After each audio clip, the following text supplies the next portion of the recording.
I'm a little sad right now. I want to be happy. Yeah. Sad. Don't even ask him, Travis. All right, go ahead, ask him. I know what he's going to say.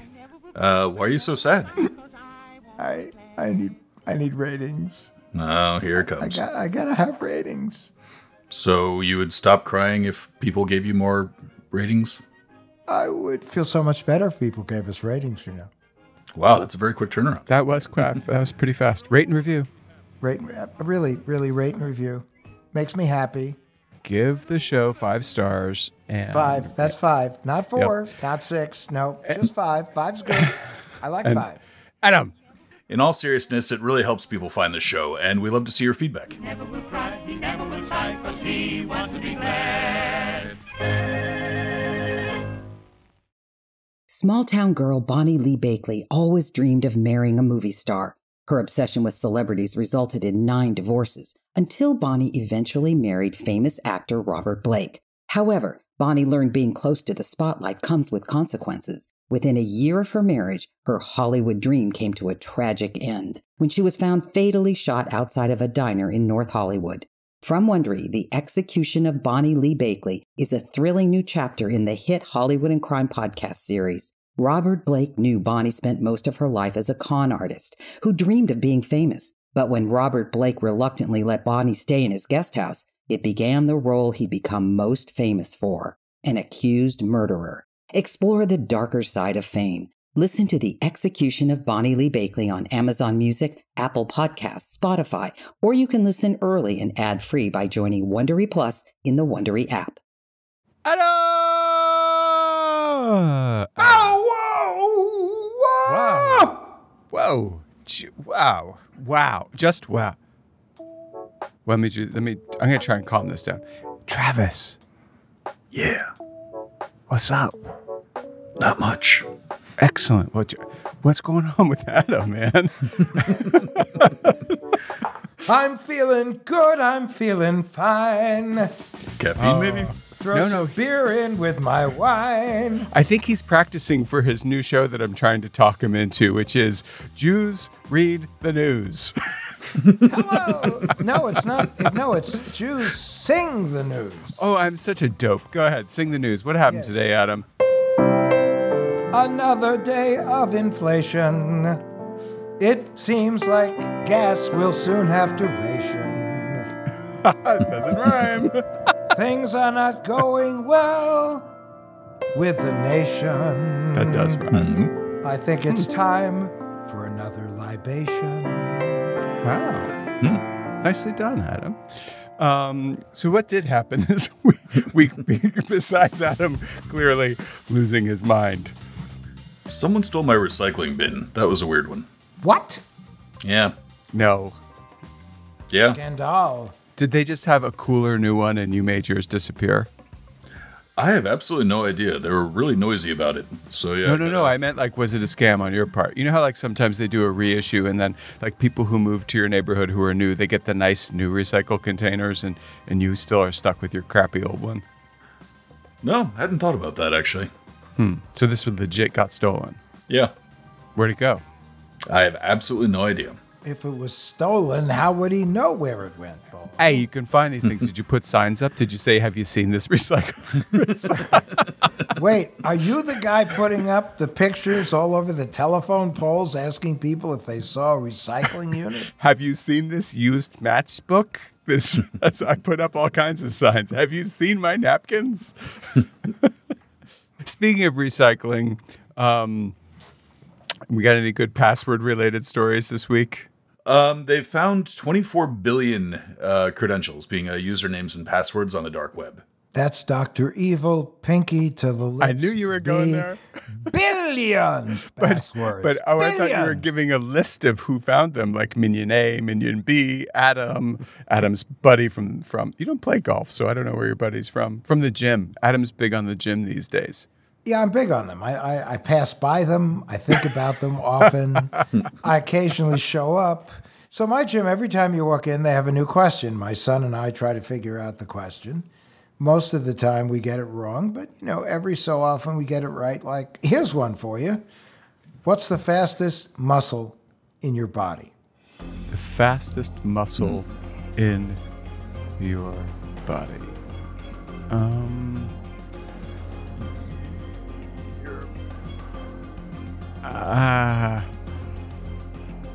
I'm not sure, but if I had to guess, I'd say the heart.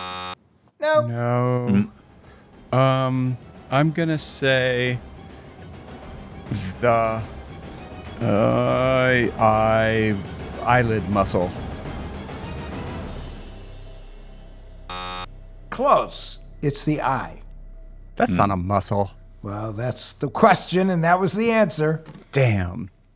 Weren't we talking about passwords? We were talking about, but if you think about I it. have to say, this is the first time that our producer, Andrew Steven, has had to break the wall of his studio in order to get us back on course. We're clearly suffering from some sort of almost midsummer cuckoo bean illness. Let's get on target here, on focus. Let's get. I can't even think. Let's roll the tape back.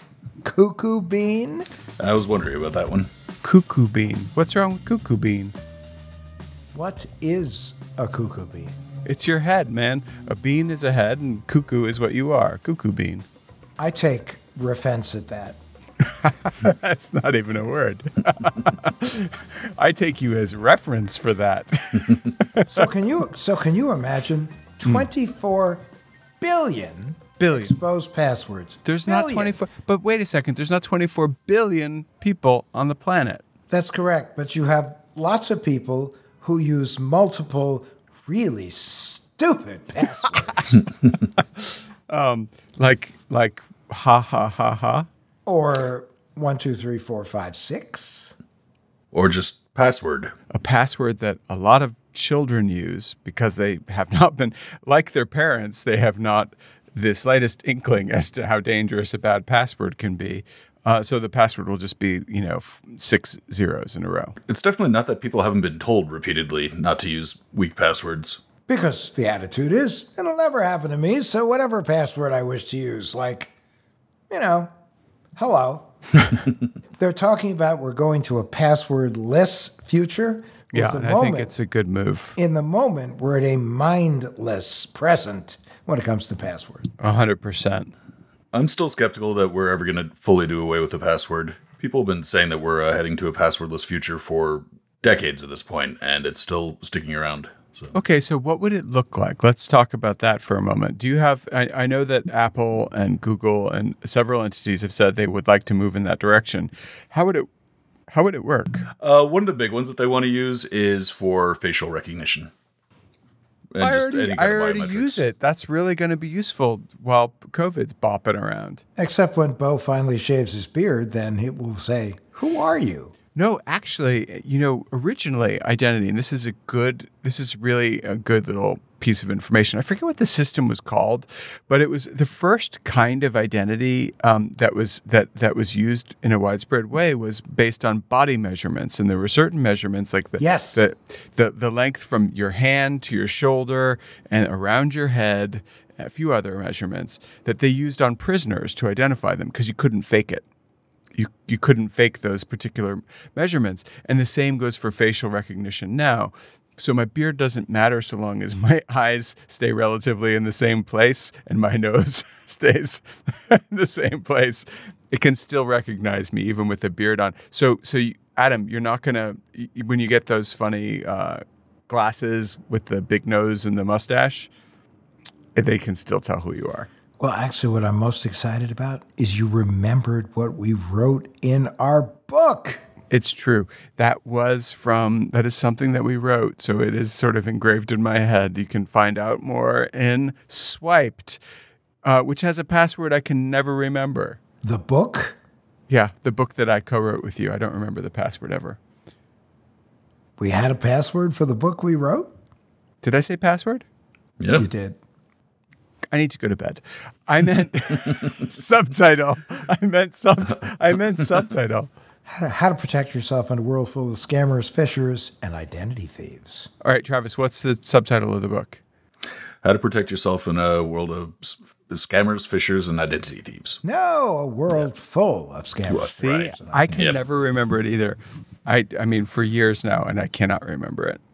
That's okay. Once I was explaining, I said, how to protect yourself in a world full of fishers, scammers, and identity thieves. And someone said, you don't even remember the subtitle to your own book?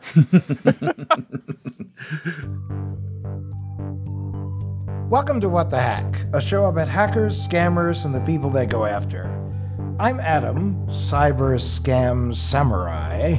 I'm Bo, cyber dustpan. And I'm Travis, cyber geisha. I feel like the object that doesn't match.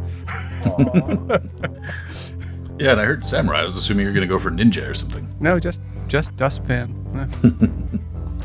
And today we hear how COVID, unemployment, and a Brad Pitt movie changed the life of Abby Sturgis.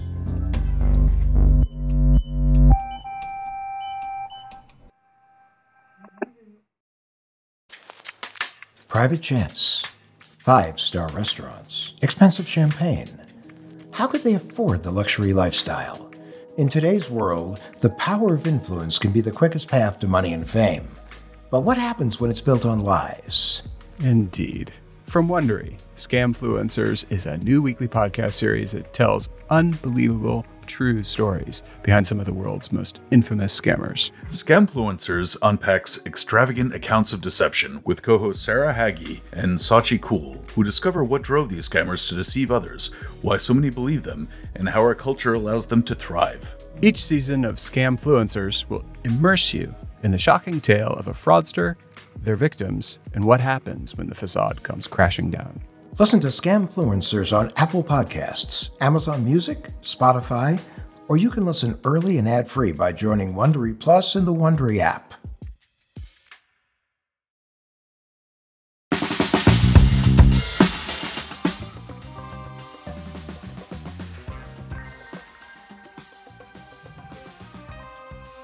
So today we want to welcome to the show Abby Sturgis, who is dating my nephew. Terrific woman, a New Yorker originally, and then her life took an interesting turn based on a movie. Well, I was born in upstate New York, and my dad actually saw the movie A River Runs Through It. Now, hold on. There's lots of rivers that run through upstate New York. Where in upstate New York were you from? Well, so I'm originally, I was born in Albany, but my river definitely runs through that. But my family's in Johnstown and Gloversville too. So, oh, nice. Yeah. So he saw the movie A River Runs Through It, which was filmed in Montana, and prompted the move for us because he's a big hunter fisherman, and we made the trek across the country and moved to Montana when I was about 2 years old. So I've been there most of my life, and have been now in LA for about 6 years. How did he pitch the move? I mean, I was a little young to remember. Right. She was too, Travis. She was I'm just sort of imagining coming home from a movie and just being like, guess what? We're moving. Especially when there's like hunting and fishing around Albany. There's plenty of hunting and fishing around there. He was throwing you a line, clearly. Yes. Well, yeah. I mean, the fly fishing was really what got him on the hook, I should say. All the fly fishing in Montana is a huge deal out there, and just the peace and quiet. And I'm waiting for bated breath to find out more about your Montana experience, especially for those of us who are fans of the TV series Yellowstone. Montana has become very near and dear to our hearts. Well, Montana is a beautiful place. I mean, I thoroughly enjoyed my time living there. I'm so lucky to have grown up in such a amazing place that, has everything outdoors from, hiking, water sports, skiing. The skiing is phenomenal. I actually most of my jobs growing up were more outdoors. I worked, on Whitefish Mountain Resorts. I did summers at the Aerial Adventure Park. I taught ski instructions, every seasonally. So grew up with a very outdoorsy lifestyle. It was a really nice place to live. So you worked in Whitefish, so you must be near the Flathead Reservation and out there in the Northwest. Where are you from? Yeah, so northern Montana. It's called Kalispell. Oh, Kalispell, yeah, right near Whitefish. We're about right near Whitefish. 15-minute drive. We're about 30 minutes from Glacier National Park, hour from the Canadian border. So it's very beautiful. Lots of mountains, lakes, rivers, all of it. So it was definitely a beautiful place to grow up. I'm very grateful. What brought you to LA? Well, growing up in such a small town, very secluded area, there's more cows than there are people in Montana. So I definitely, a lot of people, once they graduate high school, want to get out of Dodge and they go experience the world. And for me, I started in Denver, loved it, but the market and everything got so crazy. I was like, why not live by the coast? So California had always been, something at the top of my mind, and great career-wise. I was doing eyelash extensions at the time. So I made the move and, was fortunate enough to work at some amazing salons here and take some incredible VIP clientele. So that was, the absolute goal. And it was great to accomplish that. And now I've transitioned into real estate. What made you get out of the business and get into real estate? So there are a lot of physical issues that can come with working such a physically demanding job. So you're doing very tedious motions for long hours of the day, very repetitive kind of detail work. Typically, what you'll see in lash artists, the most common kind of physical ailment is going to be carpal tunnel. Before the pandemic hit, I was having to reduce the amount that I worked, and so when the pandemic happened, I definitely took advantage of that, break on my body and kind of exploring what other industries I could be interested in that wouldn't maybe affect my body quite as much. When the pandemic started, you were making a transition or already thinking about it. And I imagine it's pretty hard to do eyelash extensions during a pandemic that is transmitted from person to person contact. What did you do? Yes, absolutely. So here in LA, the salons were definitely one of the first things closed down because of the close contact that we come in on a daily basis with our clients. So it affected my industry specifically very quickly and abruptly, absolutely. So I was out of work. I then transitioned into receiving unemployment assistance with the pandemic. So now in the state of California, how does the unemployment system work? So as a recipient, how do you get the money? So here in California, they have a portal where we would claim our benefits weekly and have to, place in all the info on whether we received any income, et cetera, and do weekly benefits online. And then we received a card through Bank of America that would have those funds transferred through the portal. Is it a credit card or a debit card? So it is a debit card.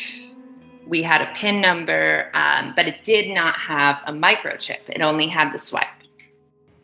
Why is that? Why is that? I was really interested by that as well. I do not know. You don't know why. Adam, you have any thoughts on that? Because the chip is more secure. No, the chip is definitely more secure, but a lot of states, even though they are trying to get more technologically advanced, haven't quite made the complete leap to chip and PIN. Interesting. Yeah, I was definitely surprised by the lack of chip on our I know, on our Abby, system. I am too. It definitely would have come in handy.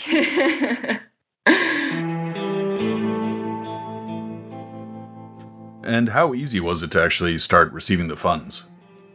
If I remember correctly, I believe it took a while to get it initially approved. I want to say like around a month of waiting. Okay.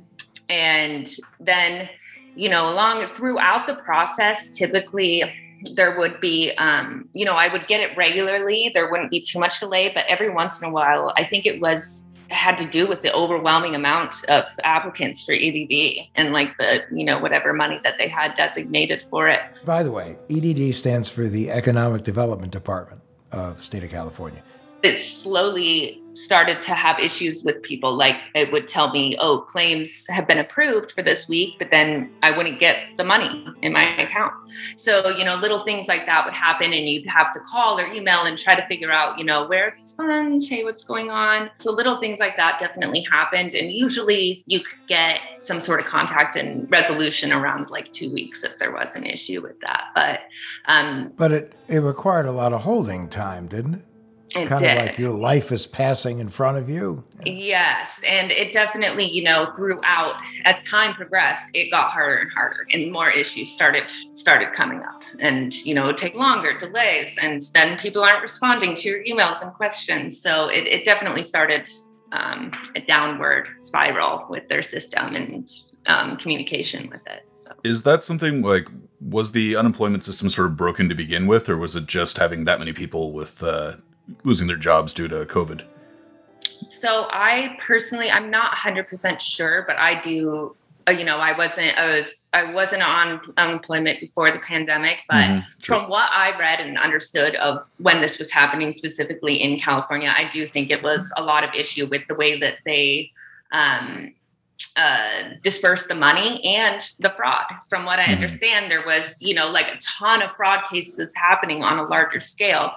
And they kind of like took that and punished every little, all the little account holders and everything, and made it, it became everybody's problem that there were huge fraud accounts happening.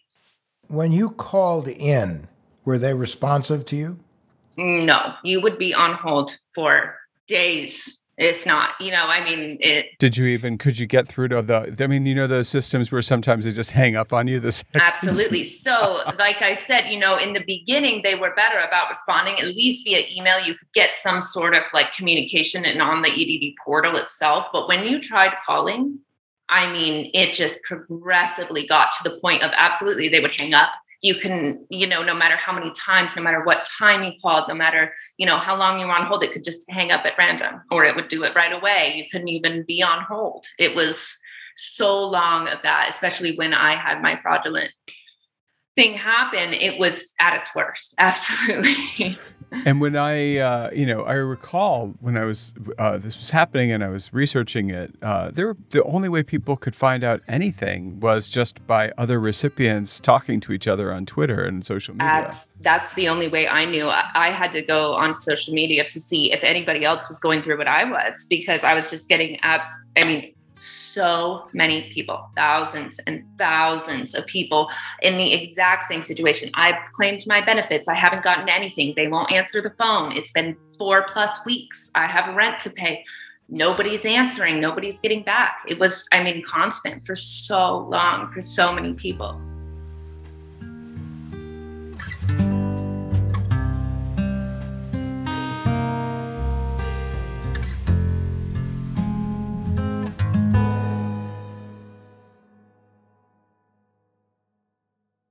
Today's episode is brought to you in part by Zapier. Zapier. What does it do? Zapier is this really cool online program that lets online apps communicate with one another, and it lets you automate tasks. The average Zapier user saves over $10,000 in recovery time every year. And that's why, believe it or not, there are 1.8 million people and businesses that use Zapier to streamline their work. Really, if there's anything online that you get sick of having to do over and over and over again, and you think, boy, if there's only a way to automate this and not have to go through this process, Zapier will have your back.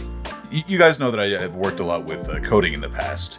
And my personal favorite type of coding project is one where I don't actually need to write any code. And Zapier allows you to do that. There's no coding involved. Either of you could just jump right in and start automating tasks on your end with no prior knowledge required. Wait, even me? Even you, Adam. Oh my gosh. See for yourself why teams at Airtable, Dropbox, HubSpot, Zendesk, and thousands of other companies use Zapier every day to automate their business. Try Zapier today at Zapier.com, Zapier.com /WTH. Is that free? Did I see free? It is free. That's zapier.com/WTH.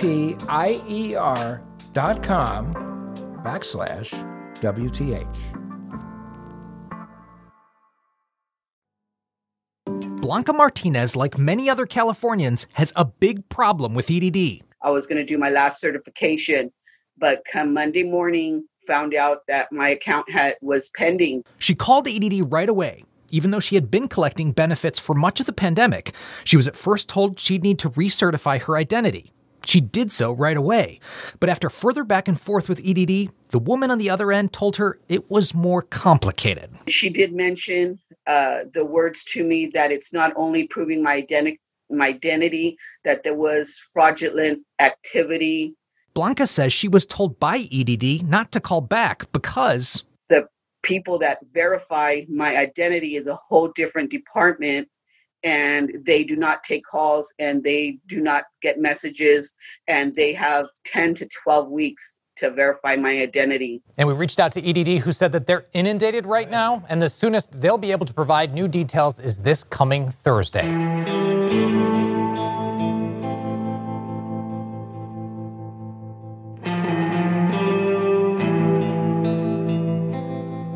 I was going online, checking, my balance and everything, confirming what I had from that I had received my benefits for that week. And I noticed that there was a charge for American Eagle for $400. And I thought, I haven't shopped at American Eagle. I have not been shopping with my pandemic money. So that's very interesting. So I go and I look at the transaction and see that someone from Kansas had shopped and sent themselves some online clothes. So how much? It was between $300 and $400. Oh wow! Okay. That they spent at American Eagle. I saw the transaction. So from there, I called Bank of America to see what I could do. They told me that because it was pending, that they couldn't do anything. So they had me wait until the transaction went fully through. And how long did that take? I believe it took a couple days. Nothing too severe. But then when I called back, once it had posted, they tried to tell me that I shouldn't have let it be posted. And that there wouldn't, that it would be difficult now to get the money approved. I said, well, I'm not in Kansas. So I don't have anything since Kansas. Banks have been very difficult during these processes. Banks are difficult in general, especially when it involves debit cards. But Adam, I'm curious. They wanted her to hold, and then they said, well, we can't cancel it because it hasn't posted yet. And then when it did post, they said, oh, sorry, you shouldn't have let it post. Yes. That to me just sounds like a horror show. So it's like, and what am I supposed to do? Just stop literally posting it? I've already called you and said there's something wrong in River City, and it's you have nothing. You have no choice between those two choices because you have to do one or the other, and they've told you not to do either. But so what did end up happening? Did you get your money back, or did you? And how long did it take? I did end up getting my money back. I had to, lots of phone calls, emails, proof that I was in California. And I believe it took around 2 weeks to a month to get back. They have hundreds of fraud cases every single day. So I just feel like it was all always delayed and just took way too long. So yeah, but this was a bank issue. This wasn't an EDD issue. Yeah, I believe they must have somehow, some sort of site I went on online, maybe got the card information, something I had purchased online. I'm honestly not sure how someone in Kansas got my EDD Bank of America card information. All right, so that was on episode number 1, but then there was episode number 2, which, as I understand, was even more scary. I had made a trip down to Palm Springs and used my card at a gas station. I didn't think anything of it, but after the trip to Palm Springs, came back, did my weekly benefits. I believe I had 2 weeks on there, that they had owed. So I was set to get a decent, a larger chunk of that. So I went online to double check I had certified for my benefits. I went to check my account and I saw that I had received my benefits, and then it said negative $2,000. So all of my EDD Negative $2,000. So it had taken that amount out. Okay, you weren't upside down by 2,000. Okay, Right. You didn't owe the state $2,000. Yes, no, it didn't go negative, but they took all of the money in my account. It was cleaned out as if they were watching and waiting for the balance to go up and then just took it. So it, out of nowhere, all my EDD money was gone and I had rent to pay. I believe it was right at the end of the month. So I was having to pay it very quickly. You mentioned a gas station. I'm just wondering if that's where you think that the card was compromised. Yes, I do think it was compromised. I was able to deduct that, I mostly used my card. I mean, it was for rent, gas, and, the very basic necessities. So I wasn't, I didn't use it too often. And so I was able to deduct from the fact that the last place I had used it was that gas station in Palm Springs. So I called the gas station and, said, hey, I've had money stolen. Like it's something going on. And the person at the gas station said that I guess he had received multiple calls that people were, that wasn't the first call he had received from people asking, where his money went. He didn't know what happened.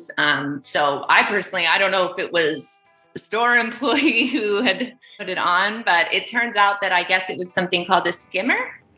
Yep. Skimmers, yeah. And that was my first introduction to skimmers. I didn't know they existed. Well, welcome to our world. Well, Adam, I actually think, Abby, it may have been your second introduction to skimmers, because it sounds like the Kansas purchase on American Eagle probably also occurred for some kind of skimming. Probably. I mean, you're using a device, a magnetic strip, which is super easy to record on almost every skimming tool out there. So, what I was wondering, Adam, was if the Kansas purchase was a little test. Yeah. Mm-hmm. Could have been because the stuff was shipped to Kansas, which means you don't really know where all of this started. Yeah. But it's very clear. It's like step one was, let's see if we get away with merchandise. And then step two is money. Now let's go all the way. Let's get the full Monty on this. And the fact that it seemed as though they were watching and waiting for the money to drop, is a little off because they know exactly when the money's going to drop, same way you do.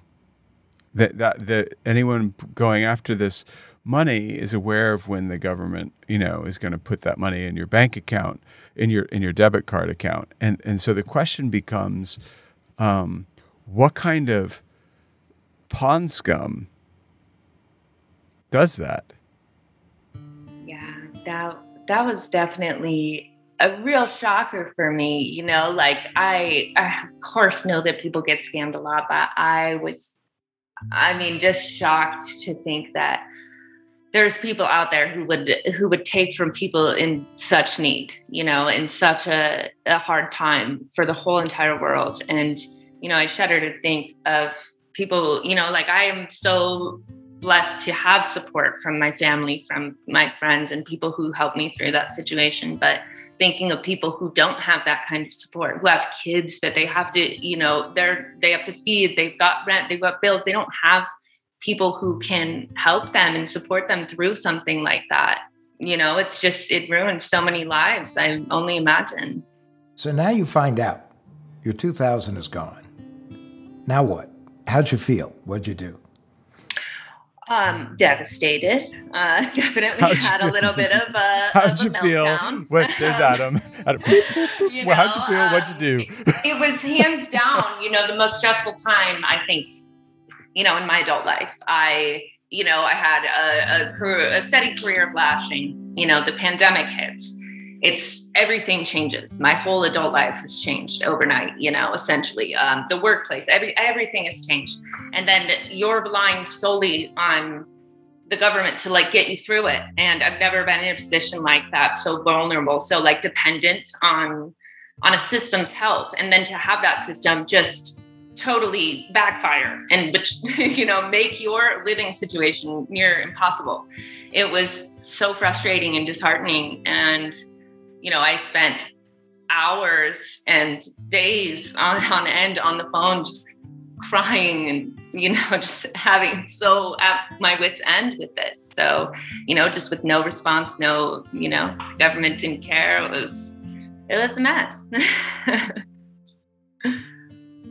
Yeah, I believe it was after that first month going into the second that they, I was finally receiving the paperwork that I had to, put in for the fraud. And they started doing the more communicative gestures with me. But, it was weeks and weeks of absolutely nothing.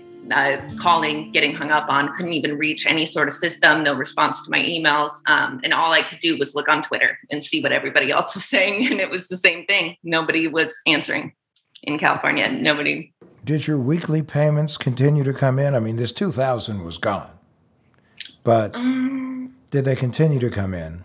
I don't believe so. I think that around that time when it happened was when there were tons of cases of fraud. And from what I remember, it seemed like they kind of shut down paying people because there were so many cases of fraud. Like it went weeks and weeks and weeks without being paid. And I wasn't able to get the money in for my claims because I don't know. I can't really remember. I feel like it may have been because there was a fraudulent case happening, and so they were not continuing to payments. But so they halted. And so, and just to be clear for listeners, you had to apply and recertify every week that you had looked for a job, didn't find a job, and therefore needed assistance. Yes, weekly. And then when you did that, you would get paid every week. So when you say it had taken weeks for you to get any money, that was really 4 or 5 payment periods that you didn't get paid on.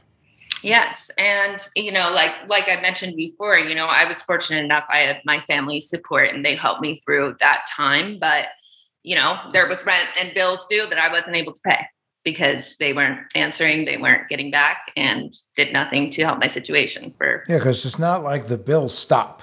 Exactly. When the compensation stops. Mm-hmm. So is Bank of America more helpful the second time around, or did you just have the same experience again with them? I'd say it was about the same.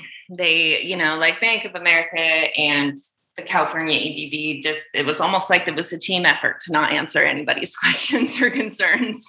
So, well, one of the ironies there too is that if you're on unemployment and you're trying to find a new job, and then you're having to spend that much time on the phone or trying to get in contact with the unemployment office or Bank of America, that kind of cuts into the job application process. So. Yeah, absolutely. I mean, it felt like it was a full-time job trying to get the money that was stolen back from me and, settle. You're trying to do a full-time job and you're doing a full-time job trying to get your money back. Yes, yeah. How did it ultimately resolve itself? Did you get the money back? And how long did it ultimately take you to get the money back? I did get the money back. I believe it was around that 2-month mark. And it took, I had a caseworker. I had to fill out a lot of paperwork, do a lot of that sort of thing. It kind of went away from being digital and more into, a paper trail with that sort of thing. So we started, I had like all this fraud paperwork I had to fill out. And apply for, and then through the mail, it obviously takes a little bit longer. So it definitely, it took, I think, closer to that 2-month mark to actually see things go back to normal in terms of benefits and everything. And during that 2-month mark, in addition to this money being gone, you did not see any additional money from California? No, I was flat broke for well over a month. I'd have to check my actual statements, but I believe it was between that first and second month that I did start to see a return of benefits. So it started slowly, but it was, they went a long time without answering or responding to anything. And there was definitely a period of limbo where. No, and it's not easy for you to catch up. That's clear. Yeah, absolutely.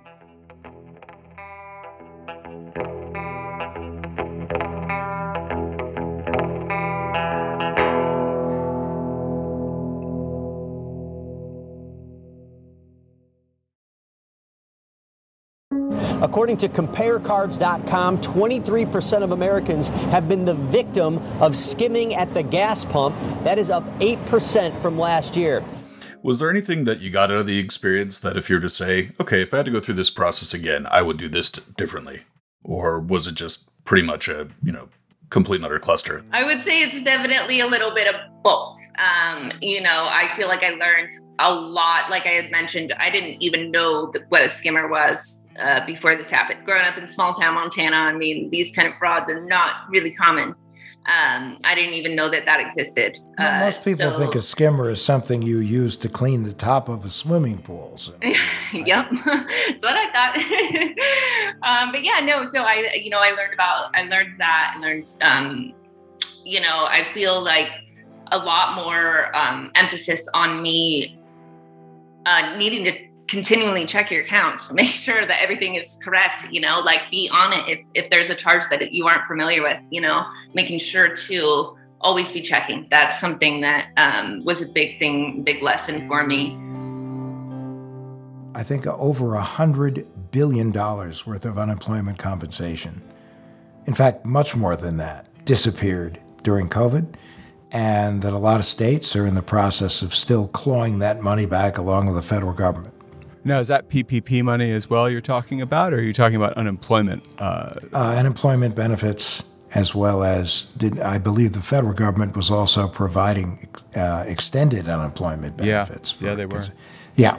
And so it was, the state of Washington alone had hundreds of millions of dollars worth of fraud that they were able to recover, I think, half of it back. But scammers got on this really quickly, and they went to town. And an awful lot of people got hurt. And so I hear how grateful you are in terms of the fact that your family stood up for you, but this could clearly devastate somebody who didn't have the kind of support system that you had. And it makes you think that the scammers should have, the penalties for these guys should be merciless, if you ask me, because they are completely merciless when it comes to the people they are affecting. And that was something that was so frustrating for me. Honestly, I didn't know that there were people this low and that there were, people who would do this. And I wanted, justice. I was like, how can people do this? People it seemed that they were telling me, well, there's nothing you can do. They took the money, it's impossible to track and all that. And it's like, how? This is the internet.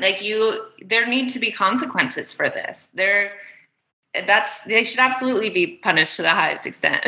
They become very aggressive in terms of going after those people that I can identify, but there were a lot of people that they couldn't identify and a lot of people that were operating way beyond the jurisdiction in the United States and countries that look the other way, either because it was generating a line item for the GDP of a particular country, or it was that the government just didn't care. And even if they're able to track them down, too, the damage has already been done if you're one of the people that's been stolen from.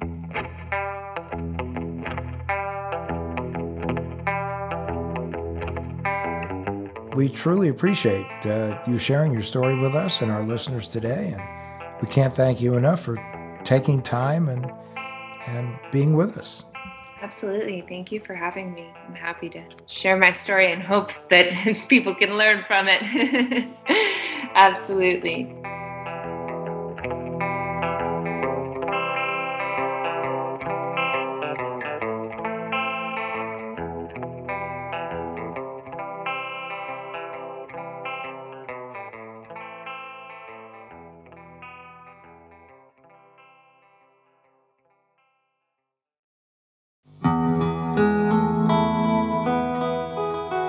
So, guys, skimmers. Swimming pools. You said that, and I'm like, I don't know if people who haven't spent a lot of time in swimming pools think swimming pool first with skimmer, but I don't know what else you would think of. What else is, skimmer. Mob, gambling. Oh, yeah, people that's skimming right. money off top. You really are from New Jersey, aren't you? I am. It's where the slogan in New Jersey is skimming ain't just about pools, baby. As I recall, back in the day when skimmers were first an issue, maybe 10 years ago, I think that was about when I first started hearing about them, they were pretty big. And if you were paying attention, you actually would have had to have been a little daft to fall for it, because you could see, they're like, oh, there's something on my something that I'm skimming my card in. Are they still pretty easy to recognize? Or my understanding is they're not.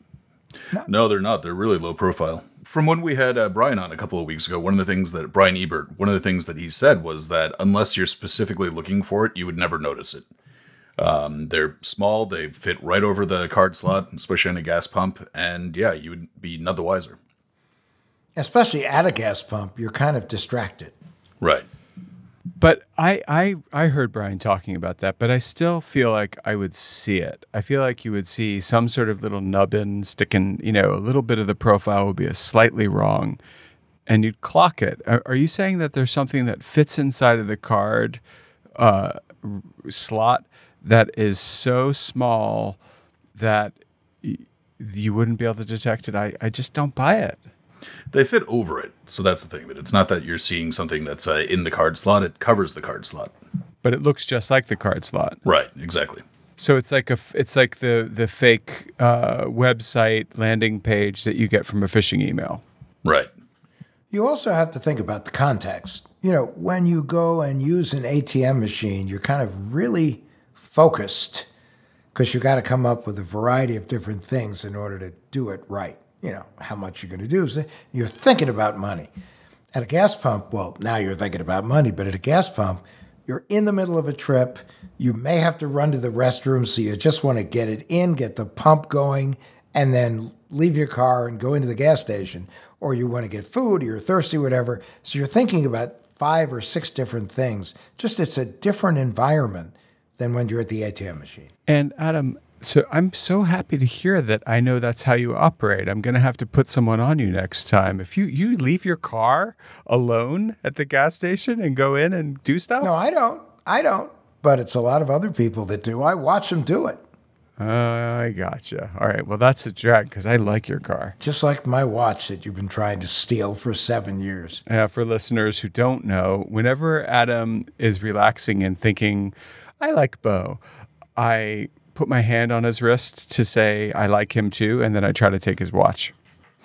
Well, I just, the only other thing I learned in this episode is that, the bad people out there, the threat actors, are incapable of any kind of moral empathy. Pause. Yeah. Mm-hmm. There's no feeling heart there. This is just I don't get it. I get it, but I don't get it. Bo, I appreciate the way you feel about this. Yes. And heaven knows you are 1,000% right. But think about all of the people that do ransomware attacks against healthcare facilities, and then talk to me about the moral compass of those engaged in these nefarious activities. There is no moral compass. So you're basically saying that compared to the ransomware people, these unemployment benefits thieves are kind of, they're the choir boys. I would just say that they all suck. They're all looking for moral compass somewhere, or they don't care. Look, it's all about the money. It's about the money, and everything else is collateral damage. That's unbelievable. Yeah. Well, one of the other things too is that the COVID epidemic hit so quickly. So if you just imagine the amount of upheaval that you would have been going through for COVID and then unemployment and then getting ripped off all in rapid succession, that just sounds extremely stressful. There are insufficient protections available in the system. And someone asked an interesting question the other day. What was it? Is it easier to spot a skimmer or spot a transaction? The answer is it is not as easy to spot a skimmer as it used to be, but it is easy to spot a transaction. You just have to look to see if a transaction occurred, because you'll know whether or not you did it. And you can shut it down immediately when you see that. But it is actually a muscle that you need to exercise. So if you have benefits coming in the future, they may go to a debit card, but usually there's the ability to transfer them, isn't there, Travis? Yeah, it's definitely possible, and it's really easy to do, just to transfer from one account into another, especially if you know for a fact that it's not very well secured. like these cards were. All right, so that seems like a lock. Adam, you're fired. Okay. All right, so when you get your benefits, I want you to make sure that you transfer them to your savings account, okay? No, you don't. You basically want me to transfer my benefits to you. No. I'm going to take care of that. I'm just trying to, cover my ass. I'm sure you are. All right, that's that. It's been a fun time exploring the criminality of absolute pond scum with you. I hope you have a wonderful week. Thanks everyone for listening, and if you liked the episode, please give us 5 stars and leave us a review on Apple Podcasts. Ratings. What the Hack with Adam Levin is a production of Loud Tree Media. It's produced by Andrew Stephen, the man with 2 first names. You can find us online at loudtreemedia.com and on Instagram, Twitter, and Facebook at Adam K. Levin.